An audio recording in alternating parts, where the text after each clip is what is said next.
and no doubt christened by Pete Darrow.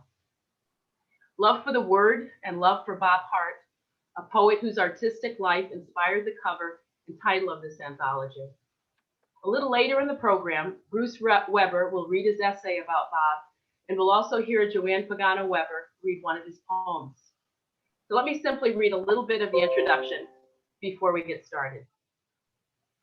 When the great weather for media editors began to assemble this, our fourth anthology of poetry and short prose, we came to sense an imprint overlying the collection. The imprint left behind by our late friend, Bob Hart. An elder in the New York poetry community for many years, Bob was not only an inspiration to and supporter of our work, he was looked on by all as the very personification of a performing poet. While his work was suffused with an understanding of Shakespeare, the Romantics, and Poe, he was also captivated by the freshness of each novice poet reading at their first open mic. Boy, do I wish I had known him personally. His focus remained on the process of creation itself, often giving away a new poem to a listener who admired it, or throwing an entire program away in the rubbish after its only performance. The sense of loss we felt was reminding us that it takes similar figures in other cities to build a writing community, and we cannot connect our communities without their inspiration. Okay, so now let's hear from this small community that we have here on Zoom today, within the larger one that spreads from Brighton in the UK all the way to Los Angeles. And a special hello to you, Carl Ralston. You're in this anthology. We welcome you to Zoom and hope you are, now that you're in it, you'll be in it for good. First off, Robert Anthony Gibbons, a native Floridian, came to New York City in 2007 in search of his muse, Langston Hughes, and found a vibrant contemporary poetry community at the Cornelia Street Cafe, Hydrogen Jukebox, Parkside Lounge, among other venues. His first book, Close to the Tree, was published by the New York-based press, Three Rooms Press, in 2012. Robert's first collection was published there, of course. His chapbook, Flight, was published by Poets Wear Prada in 2019, and his collaboration with Brooklyn-based visual artist Amy Williams, Some Little Words, was published 440 Gallery, Brooklyn, this year. He is an Obsidian Fellow, a Cave Canem Fellow, and has received residencies from the Norman Mailer Foundation and the Disquiet International Literary Program. And in 2018, he completed his MFA, so give it up for Robert Gibbons. Welcome, Robert. Hi, everybody. It's just such a pleasure to be back in the company with old friends and new friends and people I haven't met. I'm so excited. Thank you so much, Mary, for inviting me. I'll just start off by saying I like to honor my mother, Dorothy, and my father, Robert, and my grandmothers, Maddie and Versi, and my grandfathers, Sammy and Jethro. I always like to remember them at the beginning of my reading. And I'm just going to read a few poems. Mary told me I had only 8 minutes, so I want to try to get it all in. And if I have time, I'll read that poem, Queen Vic. I love that poem. I had to dig it up and find it. I had to find that poem. I appreciate Great Weather for Media for publishing me and always supporting me over the years. I really, really appreciate all the editors of Great Weather for Media. I'll start off with this poem. It's called Legacy. I still remember legacy. I still remember the black beggar, the blind beggar, the blind beggar and the dead lecturer left us in January, felt in the winter, the Amiri and the Baraka, the purple color of chakra, he danced, the Congo cross with the Mayan apocalypse, the toppling down of a police state as we wait for the Messiah, or the Dada nihilism. I still remember the bluesology, the methodology by which is apparent during the pandemic season, the reason I believe in the veneration of those that have gone before, upon whose shoulder I stand in this landlocked nation. I'm begging to be free. I still remember I had to go back all the way back and remember Zora Neale Hurston's birthday, before the eyes that watched me like the hurricane, the mule bone and the neck bone, after the collard greens and black eyed peas. The reason I believe in legacy, this country is begging me to be free. And then there was the doctor by the name of John Cordes, who treated King during the stabbing, another one of those Mississippi everlastings, begging him to be free with all the possibilities as the calendar falls in place, as death comes in threes, as triptych becomes monostitch. Only the museums hold freedom crypts. And I try to wrap myself in his story and her story, and they found his arms, the grisly scene of Avante Oquendo. And how can we forget him? This Black boy, this Slim Jim, this Huckleberries, walking the street of Harlem, the manslaughter of the flesh, the arrest of our history. I'm begging to be free. Not 12 years as a slave. Their lives are based on antiquity, not the obliquity, not the marginality of racism, not the fate of a few smoldering in a pot of gloom, but freedom is what I want. From the feet of Ebenezer and Mother Bethel and the street corner reverends, and seldom with name, seldom with fame, but they live their lives day in and day out, praying and shouting and signifying and counting the cost of our existence. In the midst of all this doomsday, we call it Umoja, the first of the soldiers. The fruit we bear, because we care to be free. And before I will be a slave, find me in a grave like Garvey and Carver and Evers and Hammer and Washington and King, for this history sings.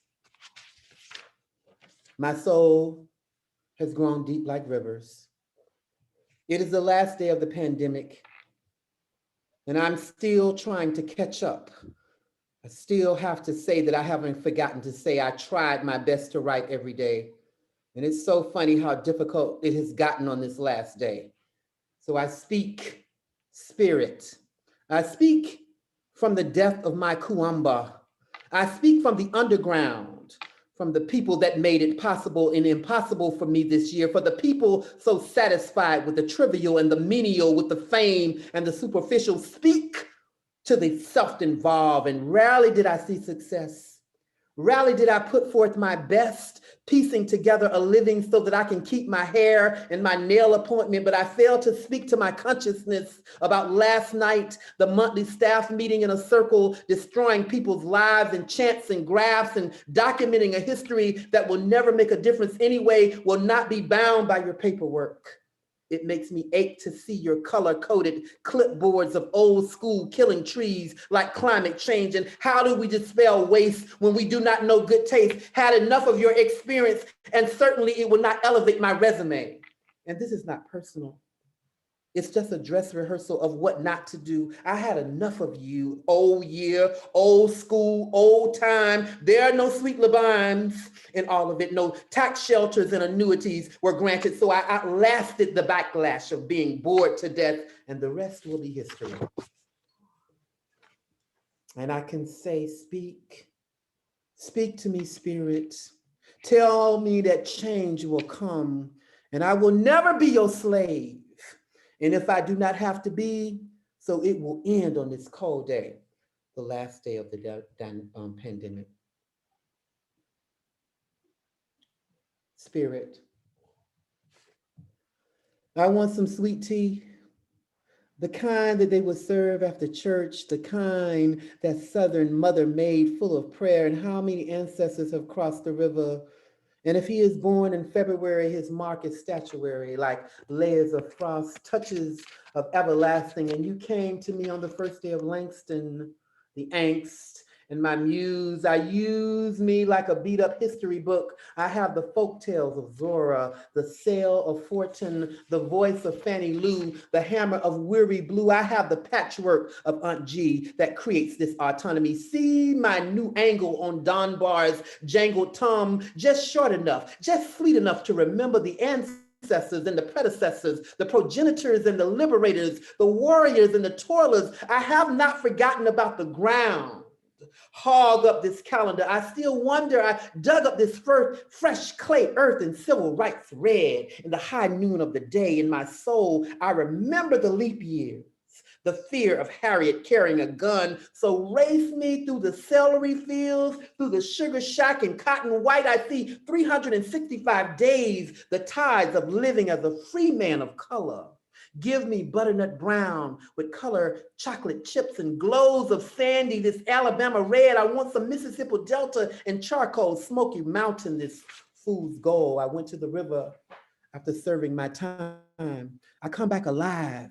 And yes, I'm free after the pandemic. Manumitted to the spirits of those who came before me. Yes, I will open my throat. I have 26 coats of paint and the skin is thick like the sugar ditch from where I come from. I came from the poor, the people of the dust, but the soul is resurrected. It is entrusted to be connected. These are antennas and receptors to the holy believers of the Everglades that speak caged birds and stores of old mason jars. So I blow through the air and I have no worries in this world when you are bought and not sold, but redeemed. Now I look through their eyes because this little light of mine will shine. Like a raisin in the sun. I'm not that I'm attracted to Langston's weary blue or the tall hat of Lincoln, but it's sweet Arbon, the yellow of watermelon, the sweet refrain only found in a hymn. And we overcame this pandemic, this mountain, this pounding of this fist in deliverance, the color of the mountaintop, the ever tragic gesture of living. Come back to me, great patriarch, where granite stands in elegant black in the Capitol. It is the rapture of this unseen God, a faith as tough as a chastening rod. And if I'm in sin, whip me back into subjection. Give me that little light again. Make me ready for the fight. Make me a living witness. Empty my vessel with righteousness and make me right every day. Make me right every day. And this is not a religion, but this is my feeling from the red clay of my grandma to the sun rays of summer. Come back, great patriarch, with the arch in my back, the holy tongue of glossolalia, the polyglot of my constitution, the onslaught of evolution. Call me back into that revival tent of writing, the first place I learned to repent, the revolution of all things potential, and I'm saved from it, of all things. Make me march, make me write, make me demonstrate, make me be humble, make me enough to prostrate, and I will march back to my roots where the cypress swamp is called in my muse, and we need to know our living is not in vain. It is our birthright with each pain, and this light needs a shrine. 40 generations of my kind, we, the children, the inheritors of the dream, the ones that honor legacy, the ones that beg for forgiveness, we need you. Come back before dark. And thank you. I'll end with that poem, Queen Vic. I hope I have enough time. Do I have enough time? Okay. All right. Last poem, Queen Vic, in honor of National Pride Month. Queen Vic. He fondled her breast in front of me. All the rest of the boys engaged at the bar would talk about their trips, the psychedelic of the East Village, the need to get laid near the couch, made of old stories and cruising glory holes and choosing the tease, pleases his testosterone with all the air of bourbon and vintage ladies, made the evening interesting. The word was still pending. How far would they go as we watched the show? But the night drags, smoking a double entendre, and you with your hetero tendencies should come hear the reading, queerly having to deal with your broken marriage and dysfunction. Did I say oral? Yes, I said oral interpretation. Yes, I said fellatio of the orifice, a divorce from the establishment, and this is not gratification, as he fondled her breast, pointing his phalanx towards me as if he wanted me to know a boy with dirty fingernails as I tried to finish the sentence. But there are straight blocks, more fags than hags. Thank you so much. Appreciate it. Thank you for having me. I appreciate it, all of it. Thank you. Robert, thank you. Well, another applause for Robert. Fantastic. I feel like I just want to leave and go right now, okay?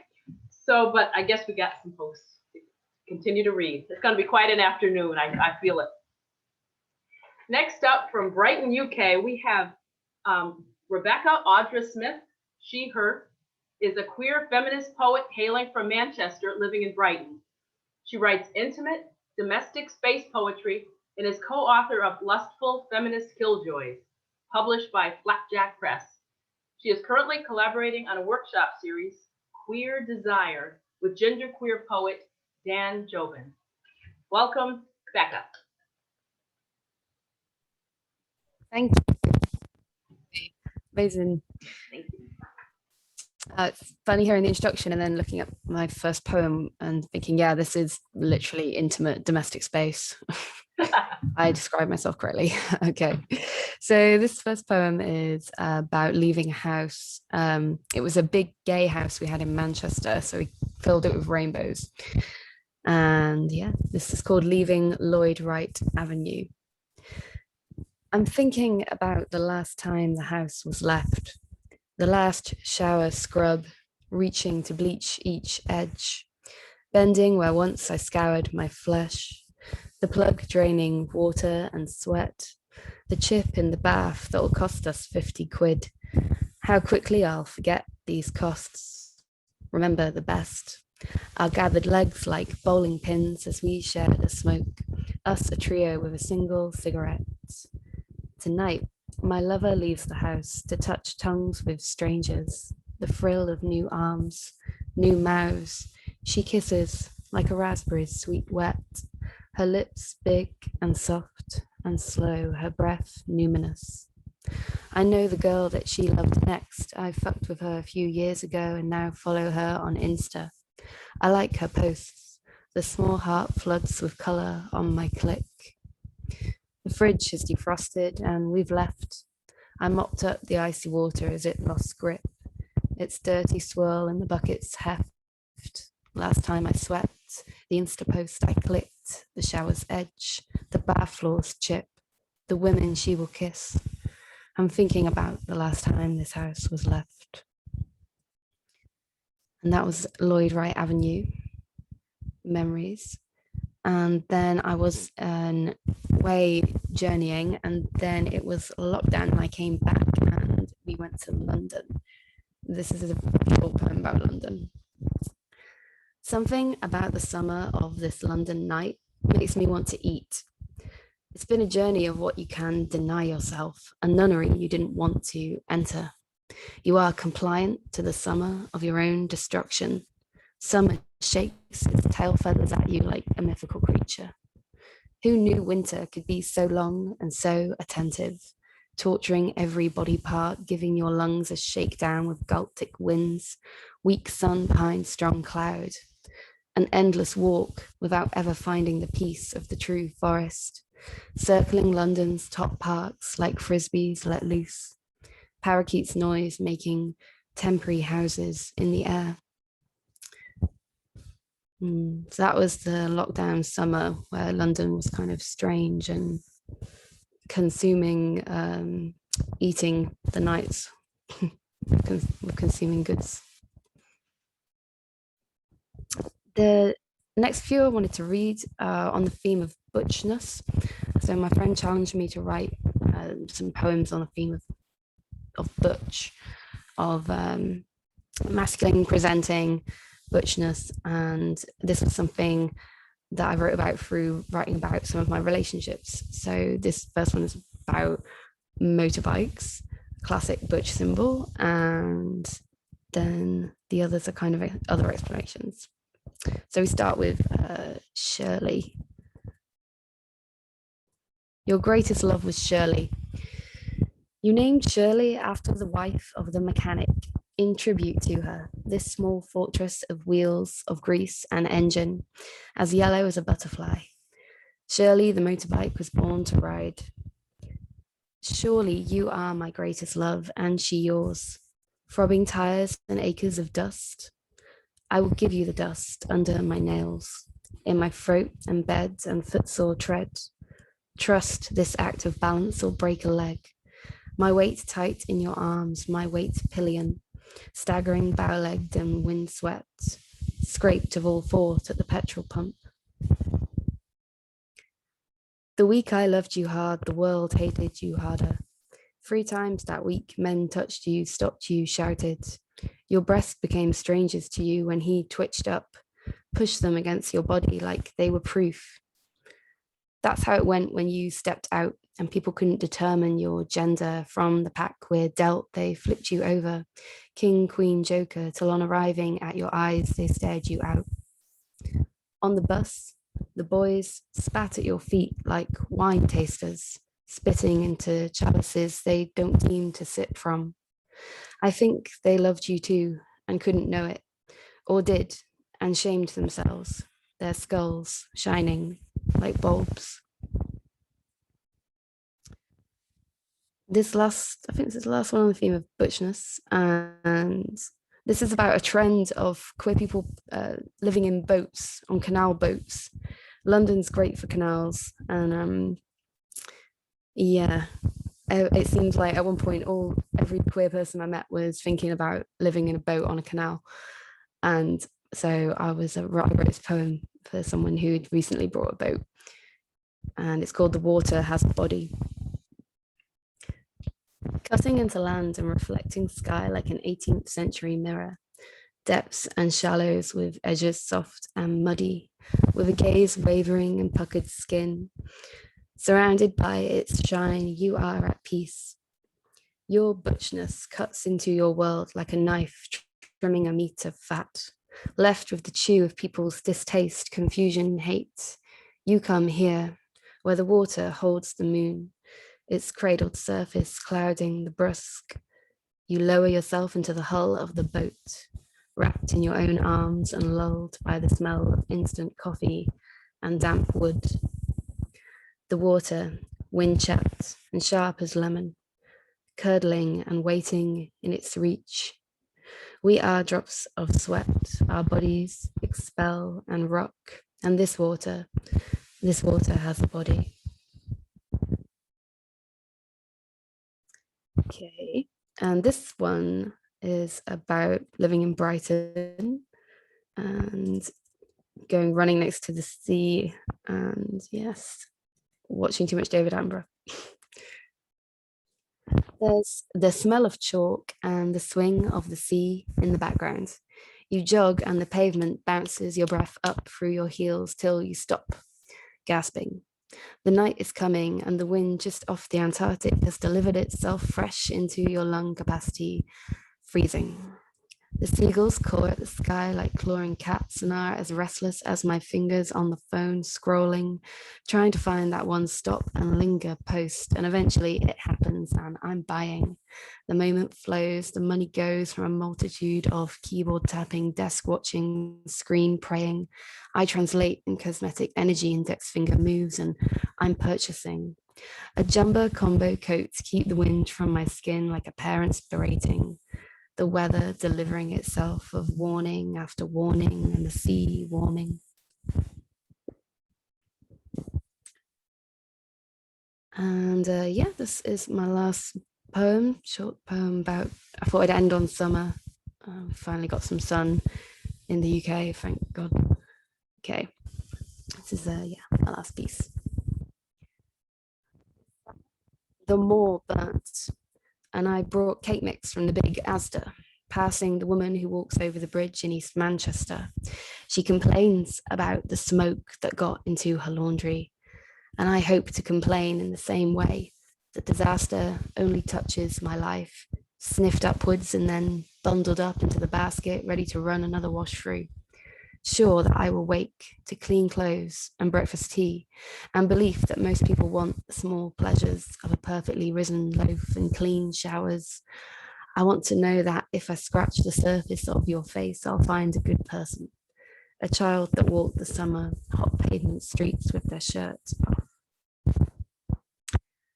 That's it. Thank you so much. Thank you so much, Pekka. It was wonderful. And thank you for bringing us into that world of summer at the end, but also with motorbikes and in boats. Wonderful. Next up, we have Joanne Pagano Weber. Joanne Pagano Weber is a visual artist, writer, and educator. She's a native New Yorker who has exhibited throughout the tri-state area and at New York spaces such as the National Academy Museum, Tribes Gallery, ABC No Rio, Kinkelba Gallery, Tompkins Square Library Gallery, and at Art 101 Brooklyn. She has contributed cover art for numerous anthologies and publications. In recent years, she's collaborated with artist Janice Morrow on cross-disciplinary installations such as Beware of the Year 7000 concerning the ramifications of global warming. She created the first of many sets for the alternative New Year's Day spoken word performance extravaganza, establishing thematic set design as an integral part of the yearly East Village event instituted by then boyfriend, now husband, Bruce Weber. She and Bruce have begun a new extravaganza tradition upstate in Ulster County since relocating to Sagres, New York in 2018. As a visual artist and playwright, she is an avid member of Shout Out Sagres, a vibrant town arts organization that spans all creative disciplines and includes activism. Welcome, Joanne. Hi, everybody. Thank you very much, Mary, and thank you, New Weather for Media, and especially for honoring Bob, dear Bob Hart, whom we love so much. And I can say with all honesty that not a day goes by I don't think about Bob. So it was very hard to choose a poem of Bob's, but you know the scope of his writing. You know, he just had such a reach for every mood. You could say it was like the Bible in a way, but I thought I'd pick one that I think touches on many aspects of the kind of work he did, and I think it's just a beauty, and it's one of the ones that we used to perform back in the day together. And it's called Inside Your Expensive Watch. Inside Your Expensive Watch. I was the one riding a bicycle inside your expensive watch, gold cased with gold pointy hands on its numberless black field. 1,000 skies were packed into downtown tall glass that shopping afternoon. Populations of great dazzling clouds had come to see and be seen. Sweet for them was bright, cool blues, no apricot till sunset. But luncheon crowds could have all they wanted, letting their silver ring on the plastic tables salad-hued. We are hungry, said all metals and mirrors, glamored in gloss, to show you your shining selves. Him, summery and salmon, her perfect in pink, and autos and awnings, luscious in yellow, window pots wide-eyed and pretty in purple. All the sliced sunshine that money could buy was served in beds of cool shadow, selected for every preference. Spooned stride after stride on the dishes carried in pairs above each nose. The golden day followed your watch's hands, my bicycle's wheeling, a servant to your pulse. The one and only Bob Hart. Thank you so much for sharing that, Joanne. Wonderful. Thank you. All right, now way over to Los Angeles, at least for me. I'm a little upstate from Joanne and Bruce. Oh. But over in Los Angeles, we have poet Alexis Rhone Fancher.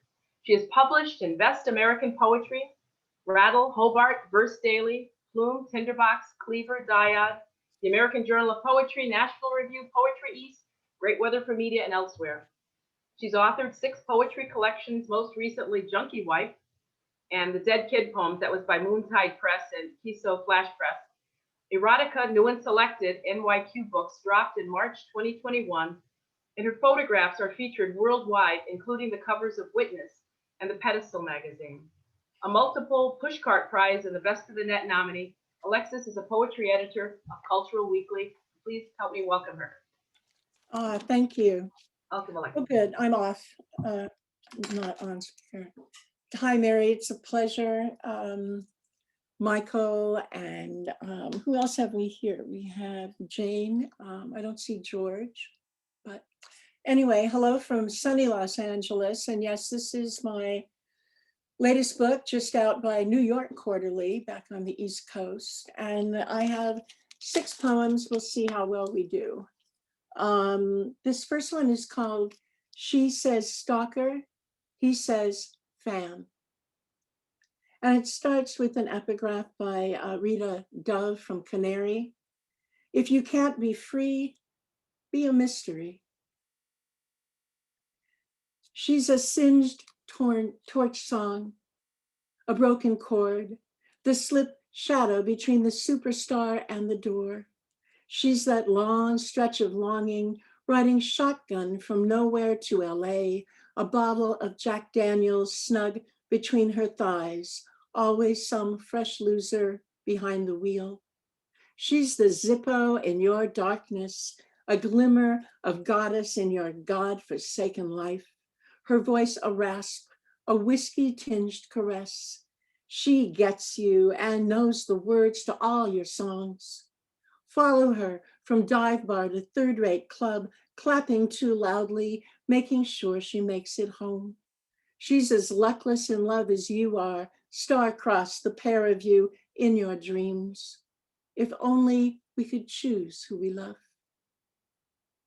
Tonight, the bartender pours her obsession one on the house, dims the lights in the half-empty room as she walks on stage, defenseless. But for that 0018 Rosewood Martin, she cradles in her lap like a child. If you ask nicely, she'll end the song you request night after night about the perils of unrequited love. You'll blurt out your worship into her deaf ear while her fingers strum your forearm and her nails break your skin.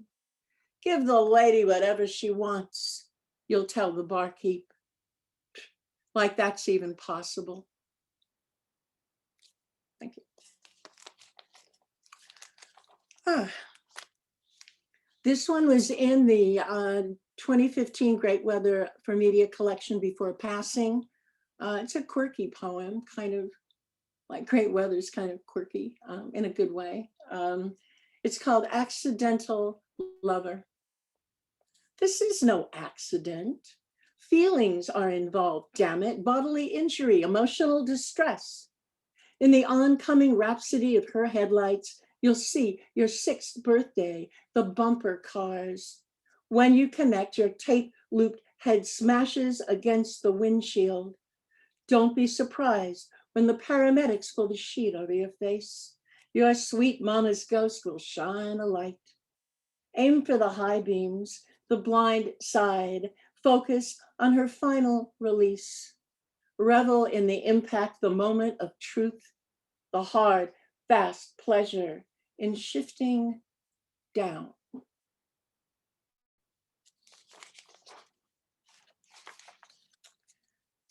This is from my book, Enter Here, and it's also in the new book, oops, it's that way, I'm backwards, Erotic. It's called Boy Toy, Learning to Share. I stood in the doorway and watched Davy fuck my sister by candlelight. He never fucked me by candlelight. Their shadows conjoined, elegant. I was touching myself under my robe when they saw me. 2 against 1, I turned down the hall, turned down a threesome again. I brought him home because he talked like Davy Jones. I'd always wanted to fuck Davy Jones. So I let him be British all over me. An Anglophile, my roommate younger sister, blossomed like a petunia. I thought I was learning to share, but that last night, when the sirens raged and the dogs howled in the dark, when love had me suddenly by the throat and my sister swore she could take him or leave him, how could I ever believe her? Anything I wanted, she wanted. So when he ping-ponged between her bed and mine, I told Davy to wear a condom. I told him I didn't know where she'd been. And when I finally begged Davy to make a choice, I watched his face carefully, ignored the implications of his sigh. She's beautiful, Your sister, Davy said as he stroked my thigh.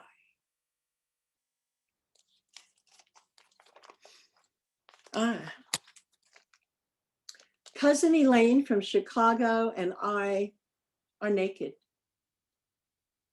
In the space between taking off our clothes and putting on our swimsuits, we stand naked. My chest is flat as a board. Her curves are already legendary, her breasts bursting from her bikini. I want to run my fingers along their goosebump perimeters, lick their chocolate tips. I'm 12 and shouldn't think this way. I shouldn't think about her tanned legs thrown over mine on the couch nights when we watch TV. Shouldn't think about the damp between my thighs when she bunks with me at night. When dreams of following her back to Chicago consume my sleep. In the pool, she's a silver fish. My body's a heat-seeking missile. Marco, she calls out from the deep end, her eyes shut tight. Polo, I whisper into her shell ear. When I reach for her, she does not pull away. When she kisses me, opened mouth, I pull the string on her bikini, free her breasts, bury my lips between them. When I speak of this day in our far off future, she'll say, it never happened. Swear, it was all a dream. Thank you.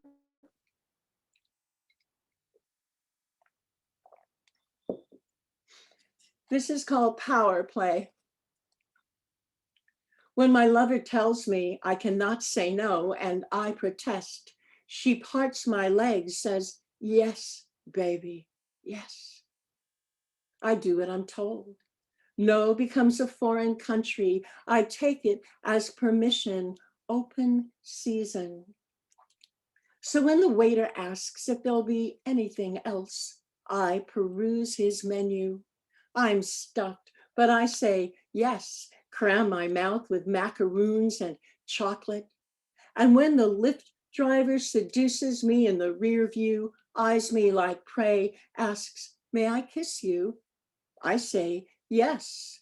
And when the long-legged woman I've long lusted after at the gym wonders aloud if I'm single, asks me to dinner and a movie, I say yes. And when she invites me into her bed, what can I say but yes, yes, yes? And when my fan in Nova Scotia begs me to be his muse, to sanction an explicit ode to my breasts, my ankles, my lower lip, a poem he would never show his wife, I cannot say no to his lust and illusion. Now he wants to climb me, sublime me, shoot me full of stars. Is this what you want too? He writes, and I answer, yes. And when I return to my lover at last and she sinks into the heady dampness between my thighs, looks up at me and asks, have you been faithful? I say, yes.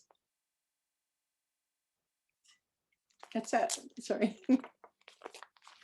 I have one more. It was published last year in Slipstream. It's called Midnight in the Backyard of Lust and Longing. The saphists are at it again. Screw yous ricochet off our common walls. Invectives landmine my window. You cheating bitch, like clockwork, the drunken Friday night climax to their ceaseless lovers' quarrel. I'll kill you, I hear the big one growl, and then the smash plates, the screams. By the time the cops arrive, it's a full-out brawl, the two women spilling from their back door, tussling across the no man's land between their tiny backyard and mine, worse than animals. This time it's Holly, the younger one, dragged to the patrol car, yellow hair wilding, small hands cupped behind her back, kicking at the cops in those Daisy Dukes, an army jacket, wafting her silhouette. More clothes than she had on the last time the cops rolled up, or the time before. It's almost dawn, and the trees shiver in the fog. Raccoons slink through the tall grass. Marie, Holly's better half, paces the yard in a blue bathrobe and slippers, smoking a cigarette, sobbing as the cops jam her lover into their car. Watch her head, she cries and flings herself across the yard, lunges for Holly through the glass. Baby, baby, she sobs, the reason for their discord forgotten. Holly mouths a sloppy kiss. Marie opens her robe, presses herself against the glass. Can you believe it? I would do anything to be loved like that. Thank you, that's it. God, I think we'd all do anything to be loved like that. Thank you, Mary, this is fun. I keep thinking about Becca started by saying a nunnery you didn't want to enter about the quarantine. You definitely, changed all that. No nunnery there. Thank you. Thank you. Beautiful. Next up, we have Bruce Weber. Bruce Weber is the author of 6 books of poetry, including the most recent, There Are Too Many Words in My House, Rogue Scholars Press, 2019. Welcome, Bruce. Hi, thanks for inviting me, Mary. Good to see everybody. I haven't been back to the city since March of 19. Joanne's been teaching online, but actually her classes start in the village next week. So she's going to be teaching in real life. So I'll probably go back with her. But so I wrote this. I got asked to write this by the magazine, by the publication in, I guess, 2015. And I had great enjoyment writing this because I could sort of just frame the experience of writing it in sort of being with Bob, almost being with Bob again. And one thing that's been important for me over the last, year really has been the idea of the poem as a place to travel to. Because as I felt so confined by the pandemic, I thought, well, I could go wherever I want to with my imagination or my words. And it's funny because in some aspects of this is what I'm doing now. Maybe I was always doing it, but I'm more conscious of the poem as a place to travel. And I wrote, there are 5 parts here. I probably wrote more. I just had the enjoyment of like every day for a while, just writing a piece of it. And then I probably looked at all of it and I said, how does it fit together? And it fit together in these 5 parts. And it's not really linear in any way because it encompasses so many things. And maybe that was a part of what I was trying to do, to encompass at least some of who Bob Hart was and who he was to me. So it's called Breaths, in memory of Bob Hart. Fairyland was an alternative universe for Bob, a land distant from the earthly ground we toil on in the heat of the sun, populated by playful creatures turning in the light of the supernatural. Bob was always looking for the supernatural to intervene in the common day. Bob leapt on the back of fairies, lingered in their fields, embraced them in his poems, and gave them life. He understood the mind is a portal that can carry us on long journeys where the impossible is as transparent as glass. Bob would sometimes sit in the dim of the morning light with a pen in his hand and a sheet of white paper writing a poem. He often had an amused expression on his face as if he was playing a game of catch, as catch can, with fate and destiny and the crossing of swords of pirates in some tale of some ancient glory and woe. As a child, he loved Howard Pyle and searched everywhere for anything he illustrated. Pirates and fairies unlocked some secret chamber in his brain where day and night mingled and opened the floodgates of his imagination. This was an unusual place, Bob's imagination, filled with things that enchanted him, that he embraced fully. Bob's unwavering attachment to those things was his strength and originality. Bob steered his own course in the dark on wavering seas in the midst of any tumult. Bob liked periods. He had a special way of placing them at the end of words to emphasize where he wanted a pause, a breath, a deep inhalation. These pauses in language permitted the poem to breathe, an intricate dance of elbows and knees and footsteps. Everything went into setting up the final words, a resting place for the soul, a summing up of a particular universe. When Bob, my wife Joanne, and I collaborated on the writing of our experimental non-narrative three-part Belinda and Mark series, we allowed spaces for the other writer to come in and detour the absurd shenanigans of the poem. Sometimes Joanne pulled in the reins, so one might imagine a narrative where one simply did not exist. Bob would throw in an exclamation point of a poem, a loud burst of squeaking cars and artful alibis, of tender mercies and irreverent leaps onto rooftops. He was traveling light years ahead of the poem, flashing teeth and permitting the words to jump out like sparks. Then we'd gather up all the poems and create a fluid dance from section to section, allowing the elbows to jut out, making no apologies for loose limbs. One night in the woods, Bob looked up at the sky full of stars and stood there transfixed by the glimmering, naming constellations, pondering the ineffable, joining the dots of Orion, lost in the matrix of distant suns. In the morning, he sat on the porch writing a poem about the ceiling of the sky while deer crossed the road and cats prowled in hopeful quest of sleeping birds. I watched as Bob captured the heat of the world on the page till it started steaming like an old locomotive. I watched as Father Time clinked his weary bell, as the Milky Way sped across the sky in a pas de deux with the keeper of the keys. Bob dashed off a line as Venus erupted from the stream, and Actaeon watched as her beauty unfurled into the day, and Bob just sat there and laughed and laughed and laughed. Once I spent a day with Bob at the museum, chasing butterflies in a pastel by Rhone. We discovered one sleeping on the skin of a woman in a painting by Titian and watched the butterfly examine every frame of her skin like a camera. Bob caught every butterfly to let them fly free. In front of the Fra Angelico, Bob got down on one knee and praised beauty like the true Keatsian he was. When we entered the room with the Turner Marine of a phosphorescent golden sea, everything went still.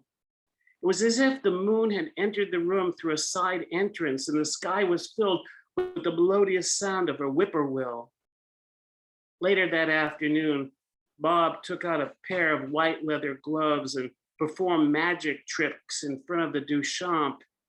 I watched as a parade of hats grew out of the spokes of a bicycle and a large mirror reflected back the past. Bob turned his face toward the light streaming in from the ceiling of the sky and reveled in the afternoon sun.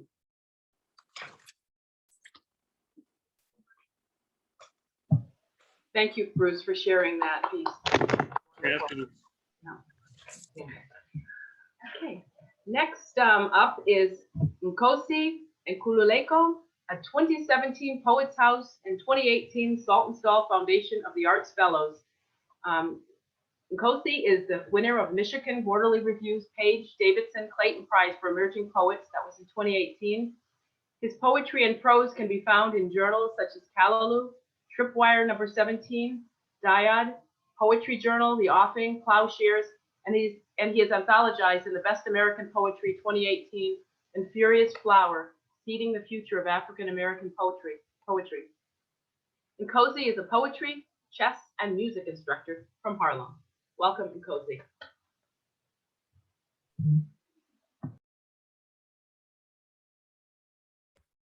Hello, can you hear me? Great. All right, yeah.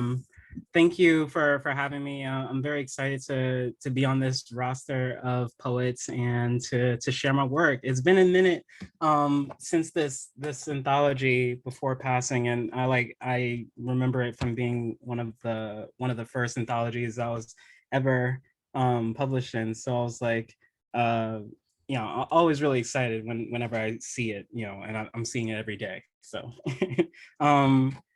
So this poem is, I think, well, what I'll probably read a few poems.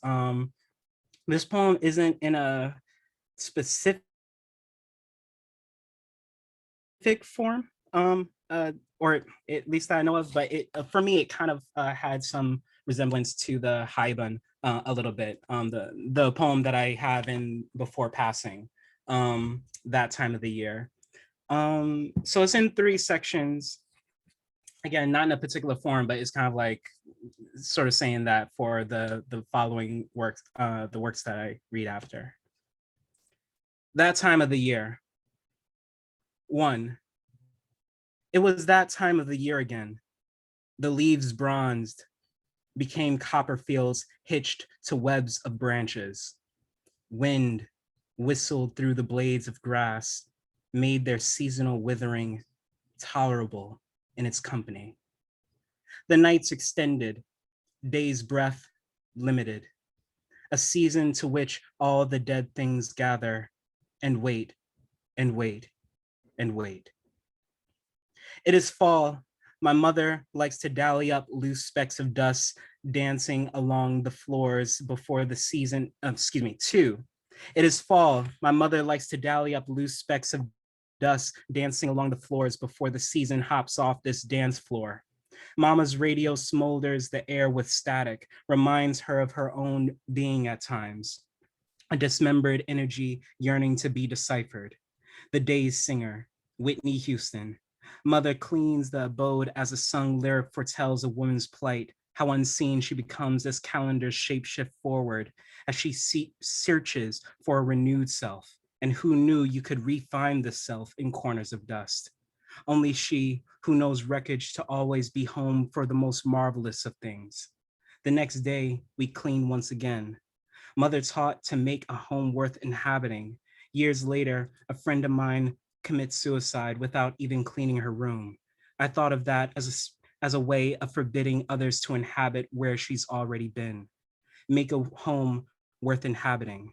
I wish one could say that about the body, for such a ruined shrine it is, as if it were made of debris, or rather some mannequin a god happened to insert breath into. Days end, and moonlight pours through blinds, drenching our tiles in an icy blue, its glaciers draped beneath our feet, beguiling us to dance the chill of the night away in the fire we invoke. Shadows harbor the spectrums of us, a shedding of sorts, remnants of we become dust. Skin, lantern hue, peels at points, scatter at the ends of worlds away from us, as if it were contagious to dwindle in the nuance of the shining. And what a wonder it is to know it is all, even the dark, light. 3. It is ahead of us, death. We, light bulbs and lamp posts, born to dim, can only hope for our shreds of light to drift down roads without us, like a legacy of some sort. So thank y'all. That's oh, I forgot the title of my own poem. Damn, that time of the year. There we go. So yeah, I'm again thankful for Great Weather for Media for having me, having that poem in there. And I guess the next poem I'm gonna read after this. Yeah, I'm just sort of gonna experiment a little bit. Let me just make sure the time. But like just to share a few things either that I working on, and they're kind of fresh. I think I'm talking a lot because I'm like, yo, these are fresh and I don't know if they work. So One Life is a crown of sonnets, a crown of manometer sonnets, or I don't know if that's how it's pronounced, but you know, there's various forms of metrical lengths for sonnets in terms like you have 5 beats, 3 beats. So all of these are 1 beat. So pretty much every line technically has only 2 syllables, like pretty much almost one word. It might be 2 words here and there, but it's like 2 syllables per line, and it does the whole rhyming thing. Let me just go through it. A crown of manometer sonnets. 1. I flew through fields with dewed air peeling between space and sea, retracing my childhood where I watched good memories hoard. 2. Hordes of feather weathered above our blood-stained earth and church the blood to teach us how to grow while bleeding thousandfold. 3. Days fold in my enclosures, my brief silences that remind me that I'll die alone, or die while lonely, or die alive. 4. To live is impossible in one life. Those tender nights are countless lives we count like stars, recounting marvels, ours. 5. Our marvels are our inventions, turning us to ghosts, like wings and wars and windows through which we flew. Okay, so I'm gonna shift right quick to, I have just short poems pretty much, but shift to this other one. This next one I've been pretty excited about. There's not much to really say about this one, except it sort of doesn't make sense sentence by sentence. And what that means is that there is called 16 observations. So there are 16 sentences with 4 words per sentence. And I'll read it 2 ways. I'm gonna, like, there's a way that I arrange it on the line so I can show you like the multiple ways of reading it, but I'll read it now, I guess. 16 observations. Mouths swallow white fragments, like letters from birds. In a grave, memory.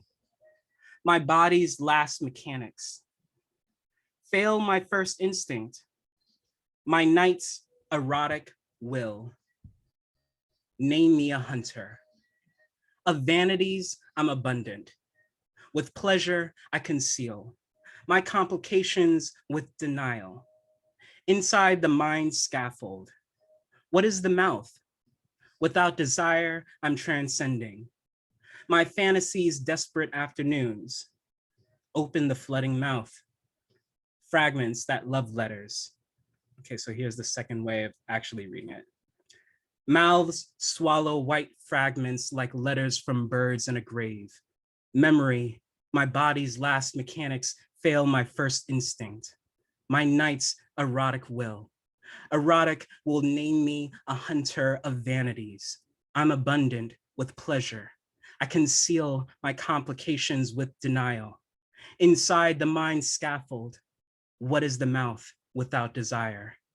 I'm transcending my fantasies' desperate afternoons. Desperate afternoons open the flooding mouth. Fragments that love letters. Cool, so that's that. So just wondering about the time. How's the time going? 2 minutes. Great, all right, cool. So I'm just gonna end on this last one. And I'll see if I can screen share right quick. I think this would be like, trying to figure out, oh man, I forgot about which one that I want to share because I have a few. Okay, hold up. Yeah, I haven't read this one in a minute. So let me do this. Okay, so I'm gonna screen share right quick. Oh, I can't screen share. It's all right. You know, so just imagine a grid of words and there's one word in each box. And that, so I have an 8x8 square. So I'm gonna read the poem that goes horizontal and then it also comes down vertical. So here's the bishops. So I'm gonna read this way, 8 lines this way and then 8 lines coming down. I'll show you, I'll point with my hands, I guess. So this way. I love our bloodied music within these bishops. Hope is faith's dissonances cleaning the bishop's mouth. My longing fragility inside hollow bishops are prayers. Songs swallowed by famished bishops blossom like gardens. Blooming beneath dead bishops are secular elegies, echoing. Within the bishops are cycled refrains, diminishing belief. The bishops are carved codas, repeating from within. Bishops tongue godless arias, invading memories inside them. Now downward. I hope my songs blooming within the bishops. Love is longing swallowed beneath the bishop's tongue. Our faith's fragility by dead bishops are godless. Bloody dissonances inside famished bishops are carved arias. Music cleaning hollow bishops are cycled codas, invading. Within the bishops blossom secular refrains, repeating memories. These bishops are like elegies, diminishing from inside.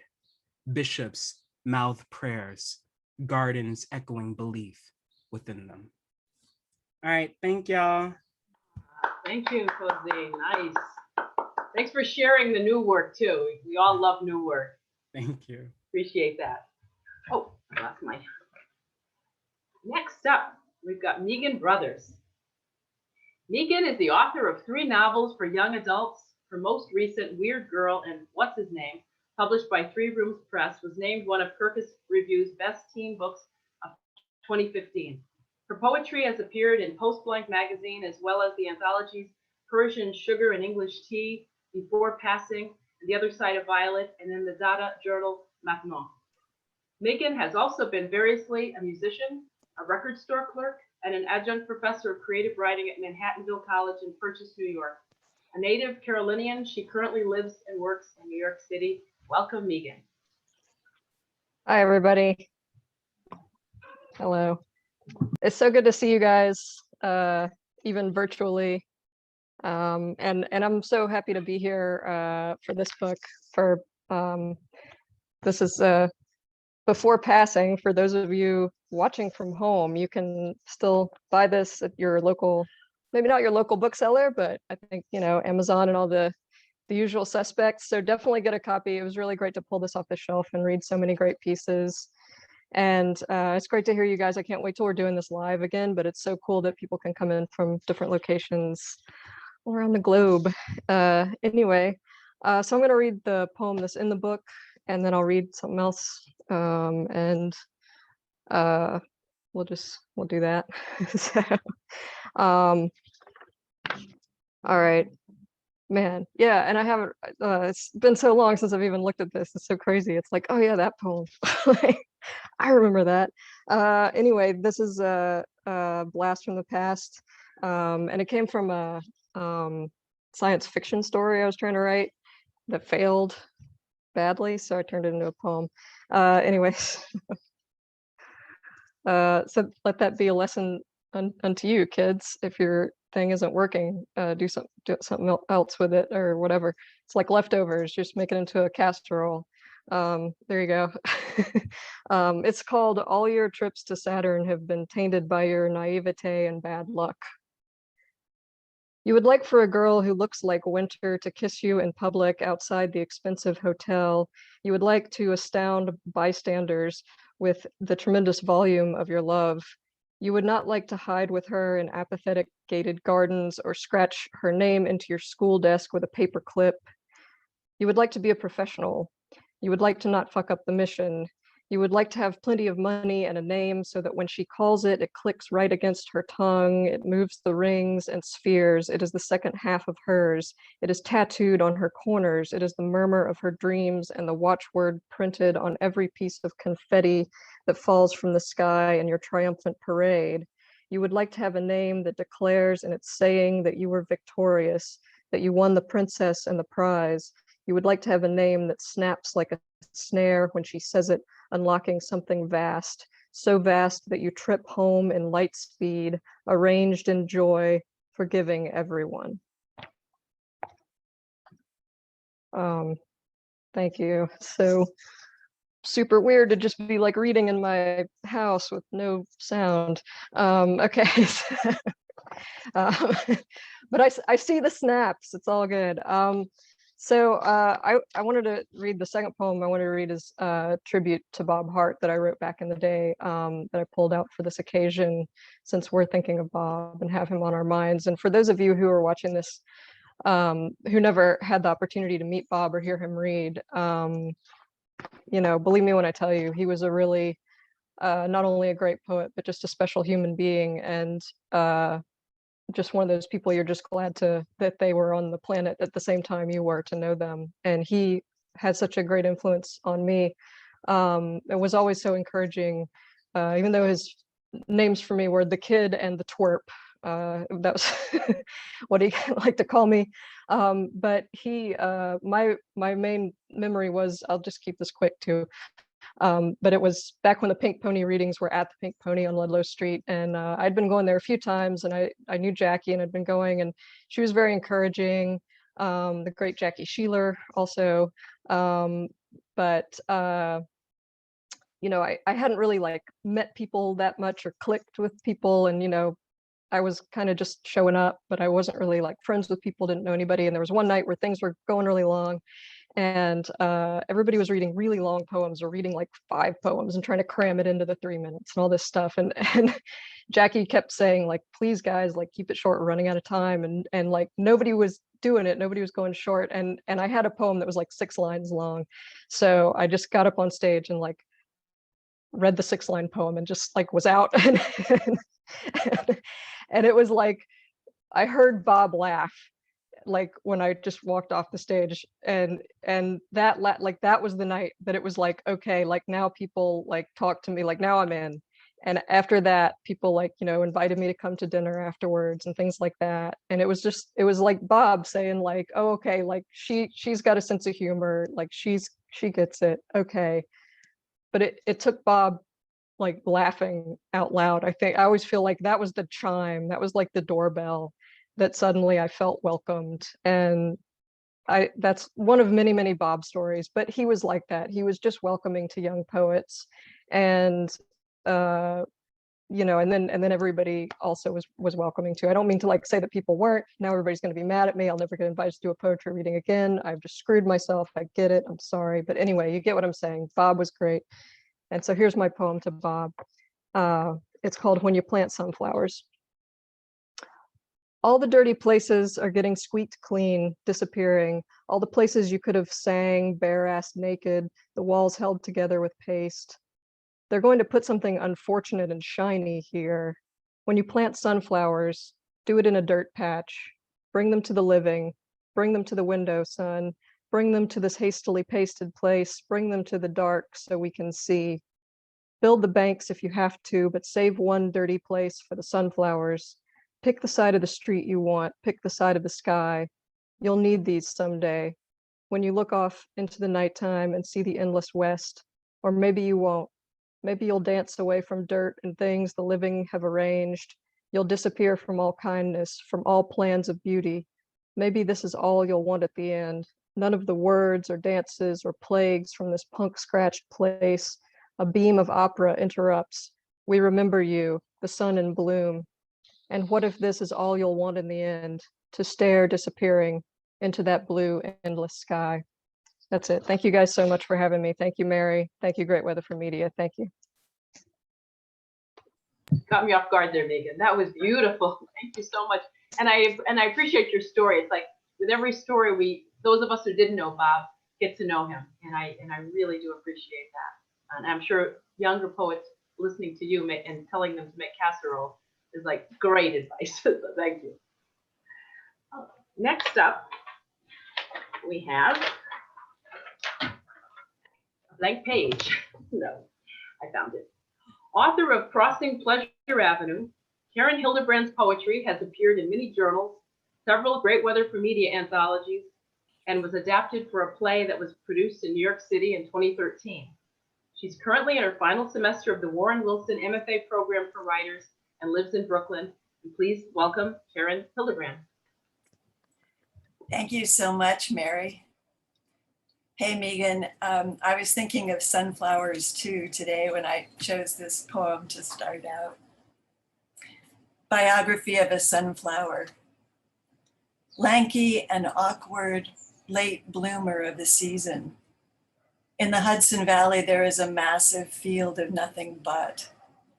It goes on for acres, like a parade of willowy baton twirlers tossing and tilting their spiky heads full of brazen thoughts that can sometimes prove too much for a timid spine. And what of the morning when we come over the rise to find them slaughtered? Some might say harvested. But whose story is this to tell?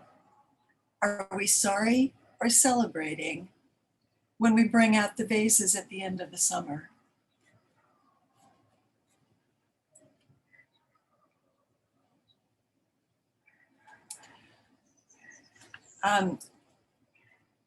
If I can find it, I had it here just a minute ago. The poem that is in Beyond or Before Passing is Cartology, and it's an autobiography as told in residential addresses. Cartology. I was conceived in the house of 2211 Center Street. These are power numbers, an auspicious sign multiplied 2211, the world proceeding in pairs. I flipped my luck and lived at 1122 Gaylord, with a Gaylord no less. When is 2 a binary number and when is it a dual? We added up the columns and split. Single or double, this is always the question for those born under a Gemini moon. Lesson number 2119, South Sherman. I took back my family name and lived under the sign of restless. 3895, Rings of Saturn, 2222, House of Chaos, Venus rising, Room of Sorrow, Jellyfish cocoon. My son is in the number 6, the great explorer, 6-digit salary, sex, serpentine, fetal, the frame for all smart quotations. 106 Pineview, 616 Carolina, 61 West 10th. Where's my 6 now? I'm back to simple math. 2-1 Clinton. Solve for double vision, minus the repetition, wobbly bobbly, no love for me. If it's all a numbers game, dear Wheel of Fortune, why not throw me a lucky 7? All sharp edges, slanty, sideways glances, a crushed velvet fainting couch.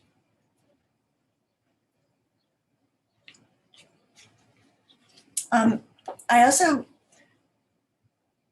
wanted to read a newer poem that this is something I wrote during the pandemic. And it's called Joseph Braithwaite, You Have the Wrong Address. Dear Joseph Braithwaite, everything you order is delivered to me 3 times just this week. We can't find you, they say. What have you done with the breeze, with your unshorn hair, mailbox big enough for donuts stuffed with Boston cream? It's a felony to open other people's desire. I tried filing off your name, but I can't unsee the winding roads, Portuguese seaside stinging my cheek as I hug the curve of a fierce Ducati. The stench of your cigar settled in on Tuesday. I've been left alone so long. That too intended for you, Joseph Braithwaite. Just now I answered when a neighbor hollered, "Hey, Joseph," and from a crowd of small, noisy children bounded a golden retriever puppy so gleeful it peed on the spot. I had no choice but to fall down and take its full galloping weight.